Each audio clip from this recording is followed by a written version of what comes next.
Assalamualaikum warahmatullahi wabarakatuh. Saya Syekh Habuddin. Terima kasih banyak kerana anda berada di channel YouTube saya dan terima kasih banyak jika anda telah tekan butang subscribe. Kalau belum tekan butang berkenaan, tekan butang itu sekarang. Jika ada video-video yang bermanfaat, insya-Allah akan ada di feed YouTube anda. Saya juga sedang buat satu fanbase list. Kalau anda berminat untuk masuk fanbase list untuk dapat info-info terbaru daripada saya, video-video terbaru, anda tekan dekat link yang saya dah siapkan dekat bawah. Sahabat-sahabat, minggu ni jadi viral isu berkaitan tentang sahabat-sahabat kita, saudara-saudara mara kita yang berada di Palestin. Mereka ditindas daripada dulu, tapi pada hari ini berlaku peperangan di sana. Dan kita tahu bahawa negara kita Malaysia mengambil satu sikap yang cukup bagus. Kita bersama-sama mereka, menyokong mereka dan memberikan segala kemampuan yang kita ada untuk saudara kita di Palestin. Daripada peringkat kerajaan yang tertinggi sehingga rakyat-rakyat marhain ini, kita semua menyokong rakyat Palestin. Dan menariknya, ini bukan sekadar retorik, ini bukan sekadar cakap-cakap sahaja, tetapi ia dibuktikan dengan pelbagai solidariti yang telah dibuat untuk Palestin. Jom kita tengok satu video yang masih baru lagi, masih fresh lagi, Perhimpunan Solidariti untuk Rakyat Palestin.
Video hari ini menunjukkan betapa kita boleh bersatu dalam beberapa isu yang kita yakin kita bersepakat tentangnya. Antaranya adalah isu Palestin. Kita tengok gambar ini. Ini adalah gambar daripada video yang kita tengok tadi. Kita tengok dekat situ ada YB Howard Lee daripada DAP, bukan Islam. Kemudian ada Tun Mahathir kat belakang tu daripada Bersatu ataupun parti dia sekarang. Parti dia sekarang apa saya pun tak tahu sangat. Tetapi ini Tun Mahathir dekat belakang ni. Kemudian kita ada daripada PKR, Adam Adli tak silap saya. Kemudian daripada Abang Mat, daripada Parti Amanah Semboyan, UMNO kita ada YB Akmal, Muhammad Akmal ada dekat situ juga. Dan PAS memang ramailah dekat sini kan. Tak kira lah kat situ memang ramai daripada saudara-saudara kita daripada PAS, sahabat-sahabat kita daripada PAS. Rakyat Malaysia boleh duduk sekali dekat sini, ia satu perkara yang menggembirakan kita. Sahabat-sahabat, bukan sekadar rakyat telah turun untuk menunjukkan betapa kita bersama dengan rakyat Palestin. Kita yakin bahawa mereka itu dijajah dan Israel hari ini ataupun lebih tepat adalah Zionis pada hari ini, mereka sedang menduduki tanah Palestin dengan secara haram. Kalau anda duduk situ tak ada masalah, no issue. Duduk sebagai rakyat dan sebagainya, tak ada masalah. Tetapi awak duduk dekat sana, awak buat rumah orang jadi macam rumah awak sendiri, itu adalah satu kesalahan. Kita rakyat Malaysia duduk dekat negara kita. Kita pernah dijajah dengan pelbagai negara. Kita pernah dijajah oleh Jepun, kita pernah dijajah oleh British, kita pernah dijajah oleh Belanda. Kita dijajah oleh ramai orang, ramai negara yang menjajah tempat kita. Mereka buat negara kita jadi macam negara mereka sendiri. Oleh sebab itu, apa yang berlaku di Palestin, kita sangat memahaminya. Apatah lagi, pihak kerajaan sangat support dengan usaha-usaha seperti ini. Baru 5 jam lepas, di page Malaysia Madani disebutkan, kita sedia maklum akan isu keganasan yang menimpa Palestin bermula 7 Oktober lalu sehingga ke hari ini. Ribuan nyawa orang dewasa dan kanak-kanak telah terkorban. Bekas bekalan air, makanan dan sumber elektrik telah diputuskan. Bagi menunjukkan solidariti kita bersama Palestin, ayuhlah bersama-sama ke Himpunan Malaysia Bersama Palestin yang akan diadakan di Stadium Axiata Arena, Bukit Jalil pada 24 Oktober jam 7 malam. Ayuh kita tunjukkan sokongan terhadap perjuangan rakyat Palestin.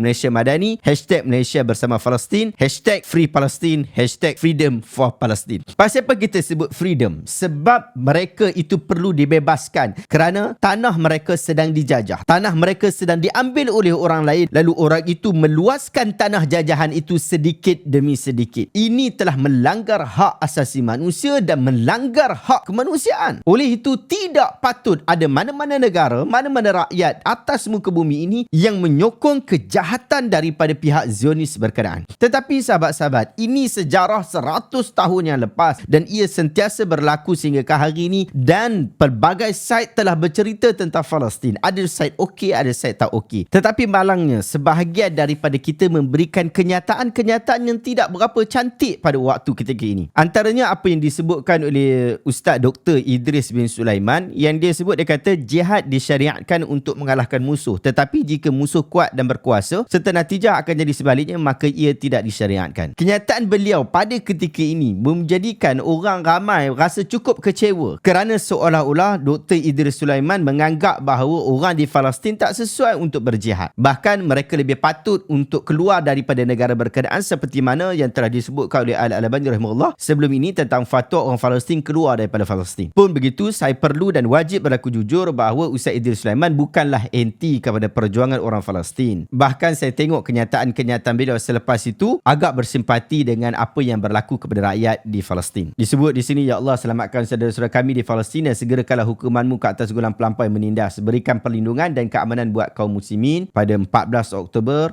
dia post tentang keadaan kemusnahan di bumi Gaza, Palestin setelah serangan bertalu-talu tentera Yahudi laknatullah Israel. Itu yang berlaku kepada sebahagian agamawan kita. Tetapi malang juga ada sebahagian daripada anak-anak kita yang mungkin tidak terdedah sangat dengan isu Palestin. Ini mereka rasa macam tak ada satu keperluan untuk kita menyokong rakyat Palestin. Sehingga keluar kenyataan-kenyataan seperti ini. Dia kata, sebab tu aku malas nak ambil pot Israel versus Palestin ni. Aku tak sokong mana-mana pun, dua-dua salah. Palestin kalau nak hidup lama, lari je lah ke negara lain. Kalau dah tahu Israel itu lagi kuat tapi nak lawan lagi, memang kau kalah lah. Jadi banyak kenyataan-kenyataan macam tu. Bahkan ada beberapa influencer pun yang hilang followers yang ramai disebabkan isu Palestin ni. Mereka tak nak ambil pot tentang isu ini, seolah-olah mereka tidak cakna dengan apa yang berlaku pada hari ini dan tidak rasa penting untuk bersama dalam hal ni. Cuma pagi ni saya ada baca satu kenyataan daripada seorang Facebookers yang agak menarik, yang saya rasa bagus untuk kita nilai dan juga kita ambil manfaat daripada artikel beliau. Asmah Chem. Pagi ni saya tengok jumlah follower kepada seorang influencer terkenal berkurang dari lebih 1 juta kepada 869,000 di TikTok. Saya pun tak follow beliau, tetapi saya terbaca berita bahawa beliau enggan memberi sokongan terbuka kepada Palestin, menyebabkan follower turun mendadak. Saya percaya ramai dari kalangan rakyat Malaysia yang bersikap neutral terhadap isu ini. Tidak kira Muslim ataupun non-Muslim, perasaan neutral wujud kerana buta sejarah. Buta sejarah menyebabkan mereka tidak dapat membezakan siapa yang bersalah dalam konflik ini. Tidak ramai yang tahu bahawa konflik yang berlaku di Palestin telah bermula lebih 100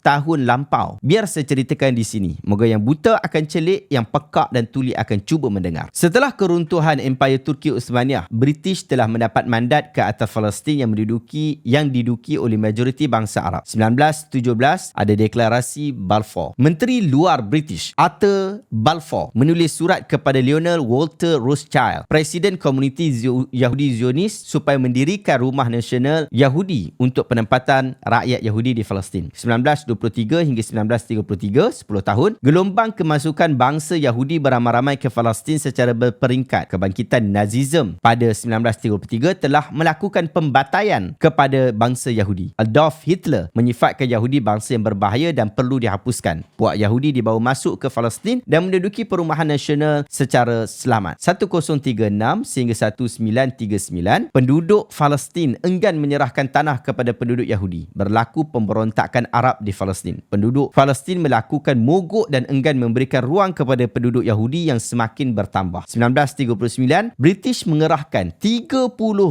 tentera melancarkan serangan kepada rakyat Palestin yang memberontak dan enggan berganjak. Bom dilepaskan dari udara dan rumah rakyat Palestin dimusnahkan. Lebih 5,000 rakyat Palestin terbunuh, lebih 20,000 tercera dan seramai 5,600 orang ditahan dan dipenjara. 1947, populasi Yahudi meningkat di Palestin dan PBB melancarkan resolusi 181 dengan membahagikan Palestin kepada dua bahagian, iaitu Arab dan Yahudi. Resolusi ini ditolak oleh rakyat Palestin dan rakyat Palestin tidak mahu berganjak. 1948, operasi menghancurkan kota Palestin. Lebih 500 desa dan kota kecil dimusnahkan. Anak-anak Palestin dibunuh kejam. Peristiwa ini disebut Nakba yang bermaksud bencana. Lebih 15,000 rakyat Palestin terbunuh dan tentera Yahudi Zionis berjaya menguasai 78,000 wilayah Palestin. Sisanya hanya 22% sekitar tebing barat dan semenanjung Gaza yang menempatkan rakyat Palestin yang sentiasa dikepung. Impak peristiwa Nakba. Lebih 750,000 rakyat Palestin terpaksa meninggalkan rumah mereka. 1987, Intifada pertama. Protes rakyat Palestin di tebing barat. Pemuda Palestin bangkit melawan tentera Zionis. Mereka dengan beraninya melempar batu ke arah tank-tank kereta kebal Zionis. Tertubuhnya Hamas yang diasaskan oleh seorang imam, Syekh Ahmad Yasin. Hamas melancarkan pasukan bersenjata untuk melawan rejim Zionis. Dalam Intifada pertama, 1,070